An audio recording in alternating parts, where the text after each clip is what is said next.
Okay, so let's do design commentary.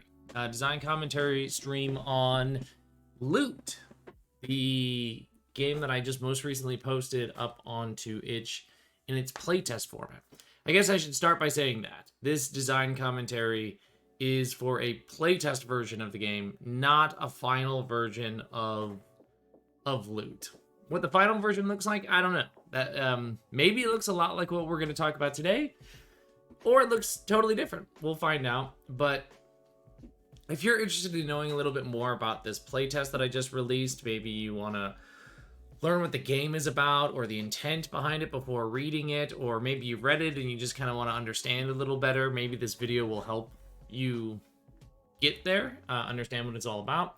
I'm not going to read the whole thing. The whole goal is for me to kind of just highlight some of the interesting stuff along the way, and then hopefully that is an informative thing for you. I love doing these design commentaries just because I like talking out my process. That's why I do all my design streams and things like that. So I find that, like, even after going through the design process and writing something, doing the design commentary helps me either like suddenly realize things about a game that I didn't realize before, or just helps me kind of finalize thoughts in my head that I had kind of like vague ideas about. So this is Loot. You're going to see a thing that has virtually no graphic design, layout, or everything like that because it's a playtest, but I do have this cool piece of art on the cover. This is done by Charlie Ferguson Avery over at Feral Indie Studios. Charlie's work is just fantastic. You'll have seen stuff like this in Rune. You'll see it in Reap. And I've got a bunch of other art that Charlie has done for Loot that will be in the final version. But I like putting this character on the front because they're this weird mishmash, right? They've got a whole bunch of junk on them. They've got a big bag full of stuff like a grappling hook. That looks like just an empty scabbard right there, maybe, or maybe a scroll tube. Arrows, spiky gauntlet, sword, bird head knife in the gauntlet, weird half mask thing. This exactly represents what I want Loot to look like and feel like for a character. It's a Lumen 2.0 game, which we'll get into when we talk about rules and all that. But here's the basic premise of the game. In Loot, I want you to be your adventurers, fantasy setting, and I want your character to essentially be entirely defined by the loot that they have equipped on them, the things that they carry, and the armor that they wear. 99% of your character is defined by that, and there's a couple things that are not. But otherwise, like, pretty much all your stats, all your abilities, and everything like that are coming from your loot, which means as you're swapping out things throughout play, as you're going out and getting cool new piles of loot, your characters are constantly changing what they're capable of doing. Their max health is changing all the time. Their stats are changing all the time. The things that they can do in combat changing all the time as they swap in and out and really represent this weirdo dude who's got all the weird pieces of loot on them. That's the main, like, premise. And then the other big kind of thing that's kind of interesting or important to Loot is the loot system itself, which we'll talk about, which I think is pretty cool. I think it's a cool system. It's inspired by my love of looter shooters, and we'll get to that. This is a Lumen 2.0 game, which means there's no dice in it.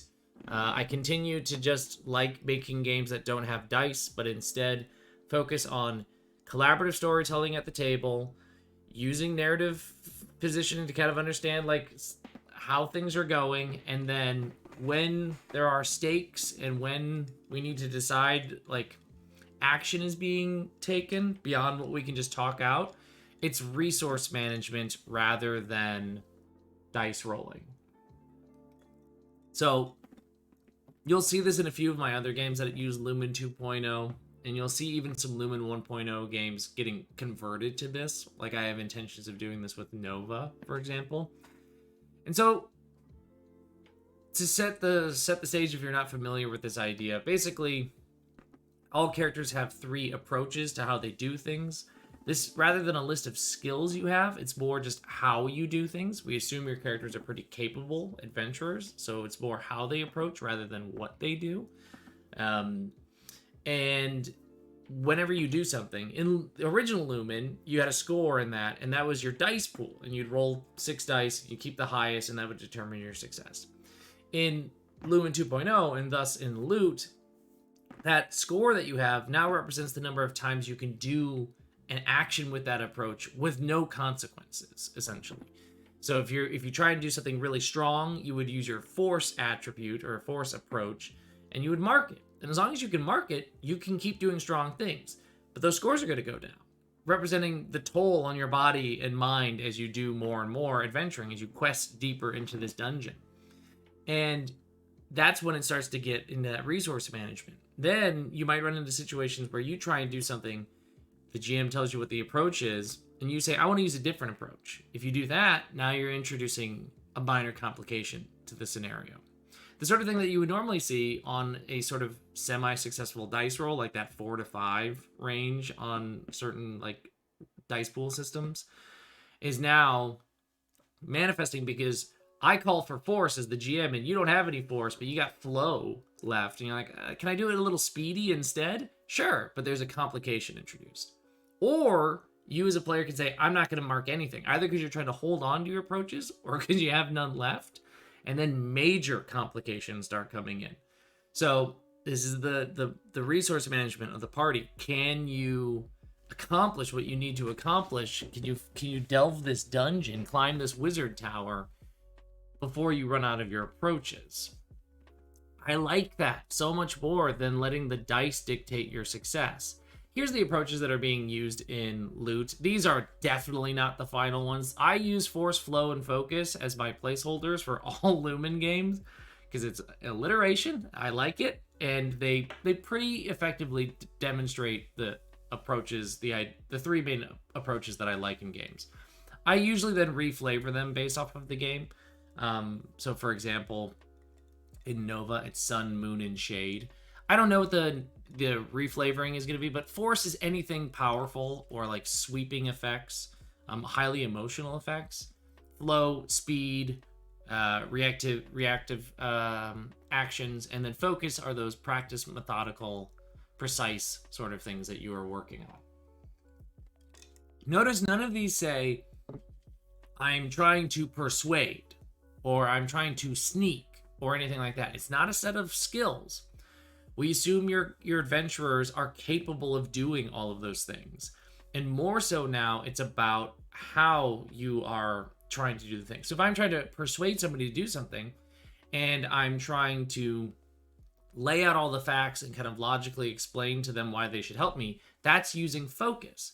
But if I'm like trying to like almost intimidate them into doing it, I'm being very emotional about it, that would be Force, right? 2 ways of sort of approaching the same thing of persuasion, but it's how you do it as opposed to what you are doing.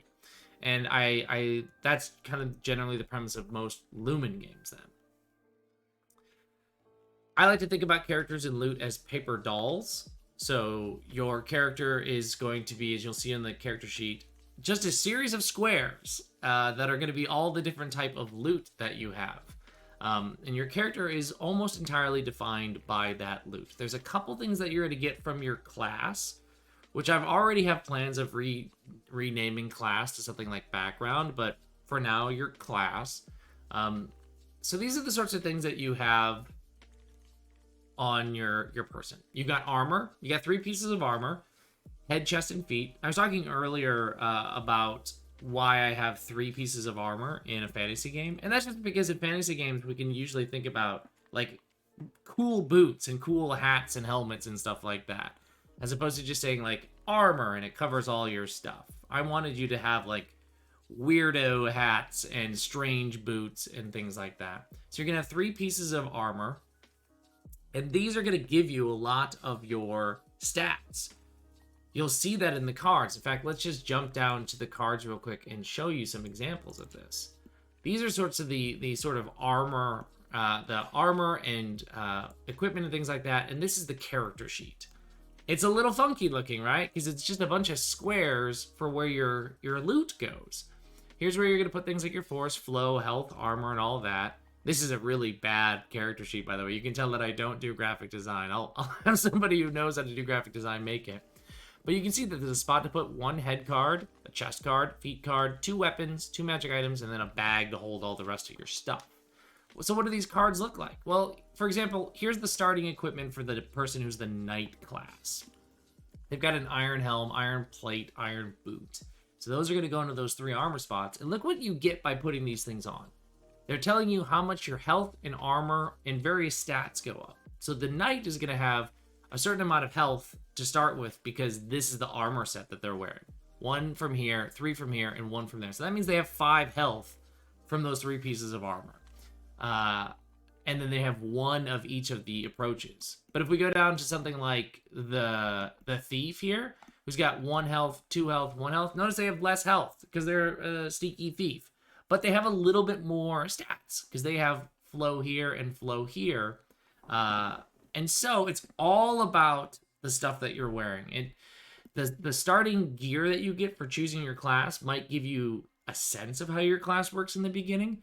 But then after that, you are no longer beholden to that. You can do and wear whatever you want from there on out. So just because you choose to be a knight to start with doesn't mean that you are doomed or fated to only use knight stuff. You might just suddenly start grabbing every spell that you get your hands on and become a cool mage who's got a bunch of really bulky armor, and that's fine. Whatever you want to wear is what you can wear. So you've got those 3 pieces. You got the 2 weapons and 2 magic items. I love magic items in fantasy games. I think magic items are like that's the fun thing. Playing fantasy games for me in the past, the not exciting thing is picking up the sword of +1. That's not exciting or fun to me at all. But what is fun is getting the weird items, right? The items that suddenly let you do things that really shake up the game or almost are like rule breaking in the way that they work. And so the magic items in this game are going to run the gamut of like, sometimes they just give you new bonuses or new stats, like boost your stats. Like you might just grab an amulet that gives you +3 health because you realize you're dying a lot and you need something like that. Some of them might give you new abilities, like the ability to see in the dark or detect when people are lying. And some might actually give you like actual powers that in combat you can activate the item and it does something very similar to like your weapons. Other than that, you've got a bag. And the bag is going to just hold a bunch of stuff. For now, in the beginning, it only holds 3 things. And it's usually going to be consumable items. Things like health potions and stuff like that that you need to slam down throughout your adventures. I did say that your classes or your character is pretty much entirely made up by this loot. But it's not all that. There is a class that you're going to choose. And again, I mentioned earlier, and I think I'm going to change this. It'll probably be more like a background rather than a class. Because I think when you hear class, you go, oh, this is how I'm supposed to play. And I don't want that to be the case. And so I think changing it to something like background is going to be more like, oh, that's who I was. But I can be anything. So I already am talking this is why I do these design streams. I'm already talking myself into realizing I should change it to background. So what does this background give you? 3 things. It gives you an ability, which is just like a cool little bonus, a little thing that your character is able to do. And then 2 things that interact with the loot system. And I know we haven't talked about the loot system yet, but basically you get something called a loot trigger, which allows you to get more loot at the end of a quest.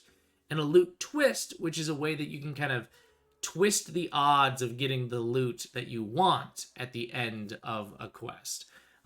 Loot in this game is randomly distributed. And so you'll see what I mean when we get to that. So you want to try and have as much control over that as possible. And so the loot trigger and the loot twist are narrative beats that you need to try and accomplish. And if you do, you get to play around with the loot system at the end. So when you make a character in loot, you just choose one of the starting backgrounds. You print off the starting cards for your character, and that's your starting stuff. Update your stats accordingly. As we saw, like the knight would start with more health than the thief. but the thief would have a different set of approaches, scores and approaches. You start off with all that stuff, and then from that point on, you are the nebulous character. You are the character that changes as you absorb new loot through play. Here's the 4 backgrounds that are in the game so far. There's going to be more. So like a knight is going to be more focused on armor, protection, survival, things like that. So their ability, the first time they go to 0 health, they instead go to 1. So once a quest, they can go down, but they'll come back up. The loot trigger, so you get more loot at the end of a quest as the knight if you at some point stand between your allies in danger, placing yourself at risk. So this background is telling you, I'm a protector. And if I do that, if I protect other people, and even at the detriment of myself, I will be rewarded with more loot at the end of this. And then the loot twist is a way that the knight can benefit. The knight wants more weapons and stuff, because they're, like, that's sort of their background. So when the loot pool is drawn at the end, if only one weapon gets dealt out to the party, you get one more card pulled out. So there's the knight has contingency plans for finding more loot. The thief has this ability to reset all of their drained cards. We'll talk about what that looks like in combat, but basically reset all of their used weapons and take another turn once per quest after they kill somebody. So once during the quest, the thief can kind of go in like super murder mode. If they overcome something with stealth or subterfuge, they're getting that cool extra thing. And then the thief kind of messes with the idea of shuffling some of the loot back into the deck. So loot is going to be dealt out. They go, actually, I don't want this just yet. Put it back in. Give me a new card. And so that's what they are. So the mage is going to be the magic one. And then the ranger is going to be sort of... I like the ranger is much more focused on messing with the consumable economy. You know, these were each sort of kind of straightforward thief, fighter, essentially knight, mage sort of thing. I was thinking about what a ranger should be. I like them thinking about them as a resourceful hunter. And so when they use a consumable item like a healing potion, normally those things get shuffled back into the loot pool so that they could be redealt out later on in future quests. But the ranger, when they use a consumable, might decide to hold on to it. They know how to extend the life of consumables, which I think is pretty cool. And during the loot distribution, if a consumable gets dealt out, the ranger can say, "Yeah, I'll take consumables." They take it, and then they get to take the top card from the deck. And if it's a consumable, they get to keep that as well. So it really is encouraging this person to be just like the like so focused on consumables that they're all about that. I think that's kind of fun. So knowing already that I'm going to recast this as background, I think it'll be even more freeing to think about different ways of background rather than trying to pigeonhole abilities and loot triggers and things like that into what are essentially classes right now. So how does combat in this game work? Well, it's a Lumen game, so it is a combat game. It's definitely focused on doing cool combat and letting the non-combat stuff be relatively loose in terms of how it shakes up.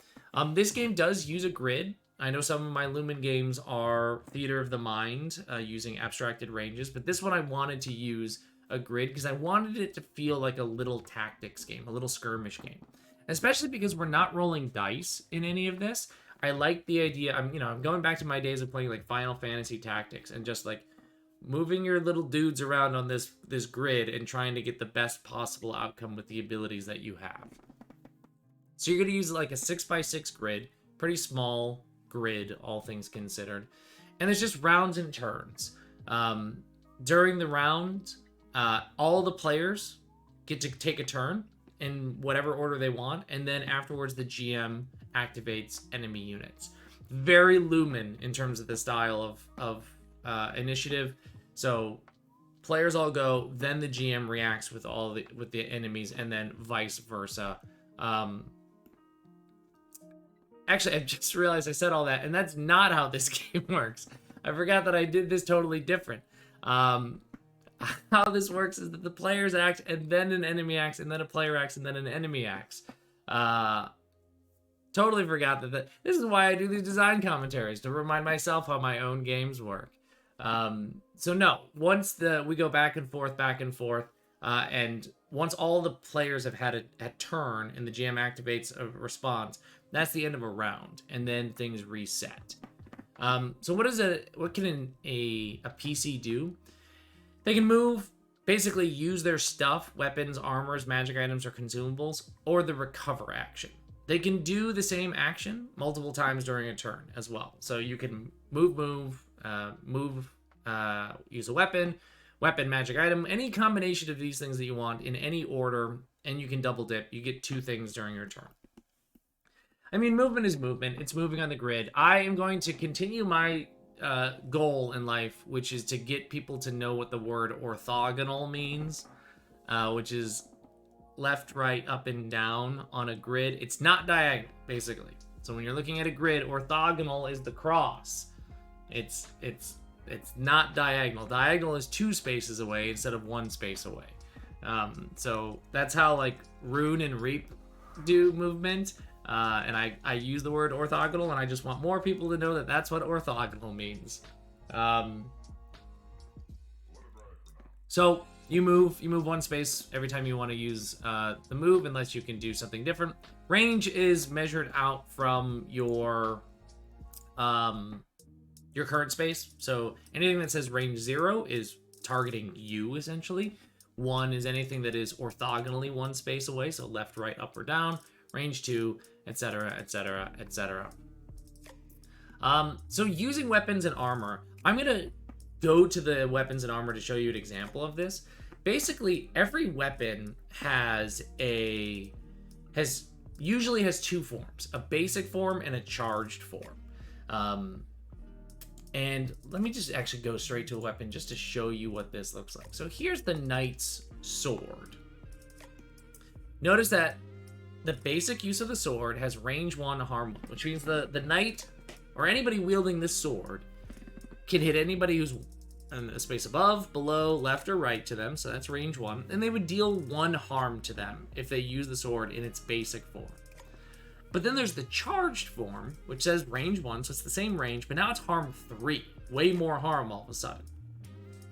And how these items work, these things that have basic and charged versions, is that if you use the charge version of it, you're gonna tap the card, right? I don't know if I'm allowed to technically say tap or not. I can't remember if that's something that Magic the Gathering owns or not. But you tap the card. You turn the card to show that you've used it, and that's called the card is now drained. You can keep using the basic versions of a card while they're drained like that, but you can't use the charged version again until you've untapped it, until you've recovered that card. So you're thinking about when is the time to use the cool version of this weapon. So like the knight also has a shield. The shield doesn't have a basic thing, but because it's just providing armor to the knight. But at any point in time, they can just shield bash somebody and stun them. Or the thief has a little stabby dagger, but they can produce a throwing knife. And they can't just keep throwing the knife. They have to sort of recover the weapon and in order to get this back from its basic or back from its drained version of the weapon. We'll talk about how you do that in a little bit, but that's basically it. And then some armor pieces also have charged effects as well, especially the rarer armor is going to give you some cool things. Magic items could be used in combat, again, because they likely will have something like a charged effect. I should actually just go straight back to our cards here, just to give you examples of what this sort of stuff looks like. So let's go to our good friend, the mage up here. So here's our mage. The mage has a couple of spells and things like that. And then notice the mage also has, this is their magic item. I have a little key in the book that shows you what these symbols and everything are. The mage is the magic item that says the time stone. It's charged. So if they activate this, you and one ally within range 2 can reset all of your drained loot except for the time stone. So now the mage might like activate all their charged version of their spells, and one of their friends might have also like used all their cool like maybe the thief activated both of their weapons in charge form. Activate the time stone, and now you get to reset. And now you and that ally have a chance to do that. And that's just a magic item, right? It's not a weapon. It's just a cool relic that you have that lets you do that particular thing. But other magic items, like the thief's magic item, don't have things like that. Like this gives the thief more flow, and it just gives them this passive thing where they make no noise when they're walking. Right? So magic items really run the gamut. But when you're using them in combat, you're usually using them as this charged effect. The last thing in terms of items that you can use in combat is using consumables. So, for example, everybody starts with a healing potion. They can feed it to themselves or somebody adjacent to them.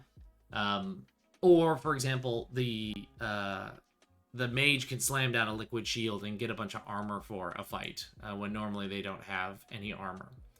So that's usually what you're doing most of the time in combat, is using your stuff. And then every once in a while, you're going to use the recover action. The recover action is an opportunity for you to, as the name implies, recover. If you choose to do this, you untap any of your drained cards, all of them get untapped, and you get to heal one as you take a moment to sort of catch your breath. This is also how you revive people.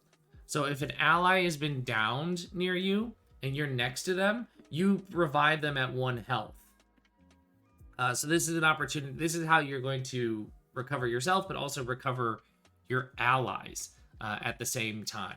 So strategically deciding when to use recover in order to untap cards or to bring people back is part of the game.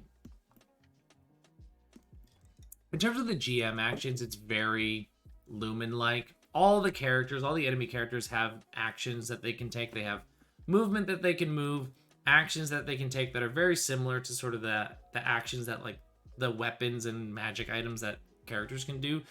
Just enemies are way simpler, right? An enemy isn't a set of cards like a PC is. It's just, here's its health that it can take, here's how far it moves, and here's like 3 things that it can do. Choose one of those things. This is basically like the basic and charged functions of weapons, but without having to track cards or anything like that. Health and harm work exactly the way that you would expect. Health is how much harm you can take. Harm, you go to 0, you're dead. How armor works in this game is that if you have any kind of armor, if you, let's say you have 2 armor, you can spend that at any time. You can activate your armor to reduce incoming harm equal to that armor, and then you reduce your armor total by 1 after doing so. So you would reduce it by 2, and then your new armor is 1. This represents the idea that armor gets less effective over combat, rather than it just being like a flat negation of harm forever. More likely your armor is going to take a beating and it's going to not protect you as much. And so the more you decide to lean on your armor, the more it's going to backfire on you. I very much have in my head the idea that this game is played as sort of a West Marches style game. And when I say West Marches style game, I mean a session. In one session, you play a whole quest, you go through a whole thing, and it's very supportive of drop in and drop out play. Meaning that whoever's available to play during the session that you're running, those are the adventurers who go on the quest. And since you're going to complete the quest in one session, if the next time you get together, somebody can't make it, but a new person joins in, that's totally fine. Because it's all sort of a series of self-contained quests that are administered through a bounty board system. I love bounty boards. I love the idea that these are the missions that are in place. Choose which one you want to go on. Choose one that's going to stay on the board because you want to do it in the future, and the other one's going to go away. And the bounties, these quests, choosing the right one is actually going to really change a lot of how the thing is going to how the mission's going to go for you, what the quest is even going to be like. There are a couple things when you're picking the quests as the players that you need to keep in mind. One is who's sponsoring the quest. So there's sort of this assumption that the game takes place in a hub city of some kind, and you are adventurers from this city, and that you are building up the city by going on these quests. So most of the quests are going to come from the city. Just locals who are like, please help us with this problem. Go clear out the spiders from the forest, sort of thing. You're like, got it, no problem. That could be one of the sponsors. The other sponsors could be the factions. The very specific groups like, mages guilds, thieves guilds, things like that, who also have very specific work for you to do. So who is putting the quests together is important because that dictates what kind of loot you're going to have access to at the end of that quest. We'll talk about what that looks like in a second, but if you're thinking about the loot that you want to prioritize as a party, you're going to think about who's sponsoring the quest. The other thing is how difficult the quest is. The more difficult it is, obviously the more dangerous it is, and likelihood that you're going to possibly die while going on it. But way more loot at the end of the quest when they're more potent. I haven't in this playtest come up with like the hard and fast rules and mechanics and advice on how to dictate all of that, because again, this is just a very early idea.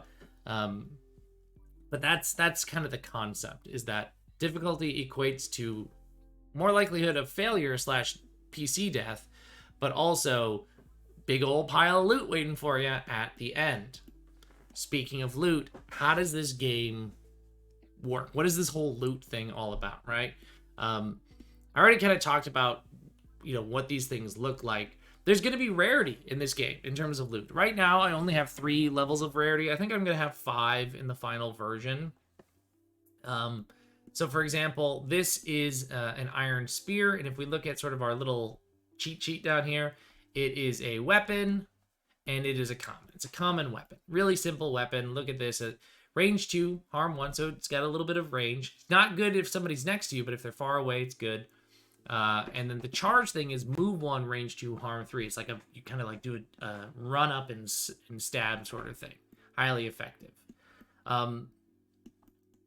This loot is coming from the loot pool. And this is the thing. This is the thing that I think, besides the paper doll constantly evolving character thing, this is the other thing that makes this game special.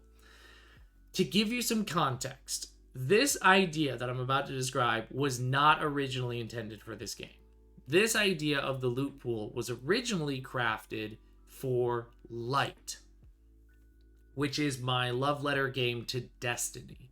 And if you're not familiar with Destiny or those sorts of games, it's a looter shooter. Looter shooters like Destiny and Borderlands and things like that, they're about going on missions, doing an activity again and again and again to grind out for gear.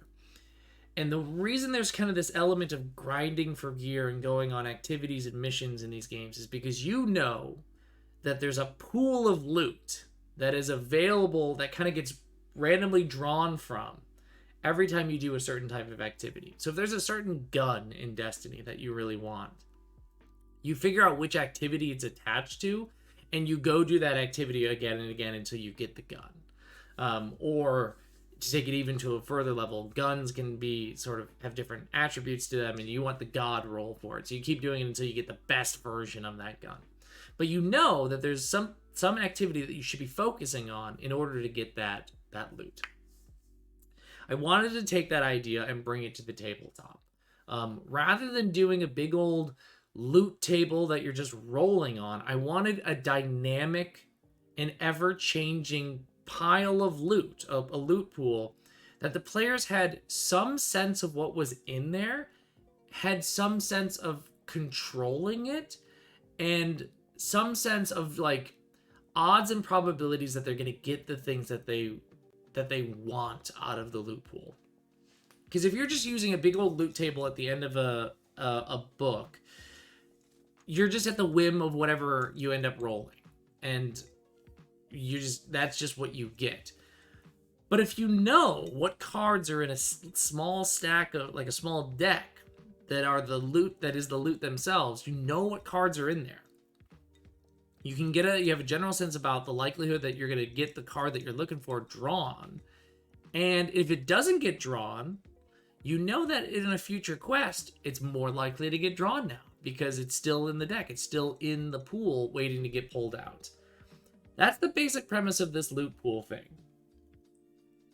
It is an ever shifting and changing dynamic pile of loot, literally in the represented by a deck of these little square cards that you're going to print and play with, that you will be adding to and dealing from at the start and end of every quest. And so the players will have a sense of what's going on and think about that. How loot is added to the pool, there's a starting loot pool that the game comes with. So it says, this is your starting deck. Add things. If you're going to do a quest that's sponsored by the city, you add one piece of loot for each difficulty star. So if it's a 3-star difficulty, you're adding 3 pieces of loot from the big old collection of city loot that's in the playtest into the thing. So now you know as players, okay, we're getting stuff from the city. That's a hodgepodge of stuff. It could be anything. It could be armor, magic items, weapons. And there's no real theme to it. The city just kind of has all kinds of stuff. If you work for a faction, you add 1 piece for each kind of level of reputation or connection you have with the faction. So if you work with one faction a whole lot, like if you just keep doing quests for the Thieves Guild, your reputation for them with them is going to increase, and you're going to keep having sneaky Thieves Guild loot added into the pool, which means every subsequent quest that you finish, even if it's not for the Thieves Guild, that loot still has been added into there because you did something to earn their favor. There's a chance that you're going to get that sneaky stuff, right? So if you all as a group decide, hey, we want more magic stuff, let's go work for the Thieves Guild a couple of times. Because every time we work for them, it's going to put into the loot pool mostly things that are going to be like spells and magic items and stuff like that. Because that's probably what the Thieves Guild loot collection looks like. And so you're just feeding this loot pool with all these spells, hoping now that it's kind of jam-packed full of spells that when you complete quests in the future, you're going to be getting a lot of spells. Or maybe you're getting your butts kicked and you're like, we really need armor. Which faction provides us with like really protective armor? Let's go do a couple quests for them and just kind of game the loot pool like towards armor so that we can get that instead. There's no guarantees that that's what you're going to necessarily pull immediately after that quest, but it's now in the pool. And I love that. I love that idea. So you as a group get to decide, what do you want to prioritize? Who do you want to prioritize working for? Do you want to improve the quality of the city so that the city, as the city's quality goes up, the type of rarity of items in the pool goes up? Do you want to work for a particular faction because they're giving you very focused loot? So you're getting all like the weird sneaky and poisony stuff because you're working for the Thieves Guild, or like I said, the magic spells because you're doing the Mages Guild sort of stuff. And that's the sense of play. That's where that bounty board comes in, is now you're thinking, okay, which quest do we want to go on? Which one do we want to pin to the bounty board because we want to boost up that faction and boost up that particular thing? I think this is kind of the secret sauce of the game. It's the thing that I'm happiest with, and I'm glad that it's finally, because I didn't obviously put it into loot or into light, but I brought it into loot, and I think it kind of makes sense. And then you deal out loot at the end of every quest. You deal out the loot, and you deal out one. You shuffle up the existing pool, whatever's in the pool. You deal out 1 card per player. Additional cards for how difficult the quest is. So if it's a 3-star quest, you're dealing out 3 more cards. And then if the players did any of those loot trigger things, those are more cards. I don't know if that economy works. That might be too much loot getting dealt out. I have to kind of think about it and play around with it. But the idea is the loot gets dealt out, and it doesn't get dealt out to specific players. But instead, it goes, all right, there's 3 of you. You did a 1-star quest, so that's 3 for the players, 1 more for the difficulty. So that's 4 pieces of loot, and let's say 2 of you got your trigger done. That's 6 pieces of loot that are going out. You shuffle it up, you deal out 6 pieces, and the players all look at it and divvy it up how they want at the end of the session. They then kind of decide, okay, who wants what? They're swapping out their stuff as you decide, ooh, I want to take this piece of armor. It's a better helmet for me. You're going to put that on, take away your old helmet, and now you're going to update your stats, right? Because your health probably changed, or your approaches might have changed by adding that new thing. And so you update your character based off of your new loot. And I kind of already talked generally about the idea then of the city and the factions as a result of this, in terms of they're each going to have their own set of loot. The city improves. What do you do with all that unwanted loot? That stuff that you eventually replace, either because you got something new or you got it from the loot pool and nobody wanted it. You turn it into the city. You trade that stuff into the city, and it's worth essentially experience points to improve the city. And so all your unused loot still has a purpose. It just, so it doesn't ever feel like a total waste. Now you're going towards the act of improving the quality of the city. As the city quality improves, you get access to higher rarity gear, but also you get cool rewards. So like if the city becomes an uncommon city, everybody's bag goes up by 1. So you can hold more stuff. As the city makes it up to rare, everybody gets to improve permanently one of their approaches by 1. So this is an opportunity for you to not only get sort of like party-wide growth, but also improve the loot pool experience as well. Like I said, there's the faction stuff. In this playtest, I have not included any of the factions right now. I just wanted to get the base game out there. So that's sort of the next update for loot, is going to include some of these factions.